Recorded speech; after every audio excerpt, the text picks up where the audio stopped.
কর্মী আসলে বন্যা পরিস্থিতির খবর কিন্তু যদি বলি এখন কিন্তু কমতেছে। আমরা ডালিয়া পয়েন্টে খোঁজ নিয়ে দেখেছি, এখনও কিন্তু অতিক্রম করেনি কিন্তু এখানে যে বিপদ সীমা রয়েছে কাউনিয়া পয়েন্টে অতিক্রম করে নিচে রয়েছে, কিন্তু আমরা খোঁজ নিয়ে দেখেছি যে ব্রহ্মপুত্র এবং যমুনায় কিন্তু এখানে উহু করে পানি বাড়ছে। আপনি দেখতে পাচ্ছেন আমি ঘাঘট নদীতে এসেছি, এখানে কিন্তু পানি কমার পরে হয়তো আবার বাড়বে এমনটি বন্যা এখানে যারা নিয়ন্ত্রণ করেন, এখানে পানি উন্নয়ন বোর্ড থেকে আমাদেরকে তাদের জানিয়েছেন।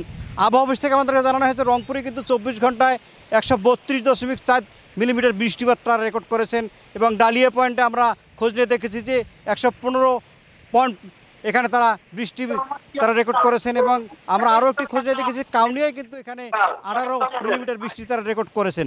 বৃষ্টি যদি বাড়তেই থাকে তাহলে হু হু করে কিন্তু পানি বাড়বে। আজকে আমরা যেখানে এসেছি যদিও পাশেই নদী ভাঙ্গনের কথা আমরা শুনেছি, নদী ভাঙ্গন শুরু হয়ে গেছে, পানি কমতে শুরু করলে কিন্তু নদী ভাঙ্গে।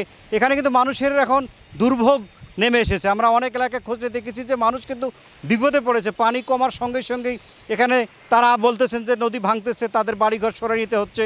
অনেকে বলছে যে পানি বাড়ার কারণেই আবার বিপদ হচ্ছে। মানে দুদিকেই কিন্তু এখানে আমরা তিস্তাপাড়ার মানুষের খোঁজ নিয়ে দেখেছি দুদিকেই বিপদ। আরও একটু বেশি বলে রাখি কিন্তু এই বৃষ্টির কারণে কিন্তু সব সময় বৃষ্টি হচ্ছে। এই বৃষ্টির কারণে টিপটিপ বৃষ্টির কারণে অতিবৃষ্টির কারণে কিন্তু এখানে আপনি জানেন যে পেঁয়াজের দাম বেড়েছে, এবং মরিচ খেতে কিন্তু ব্যাপকভাবে ধস মরিচের দাম বেড়েছে, মরিচ ক্ষেত নষ্ট হয়ে যাচ্ছে।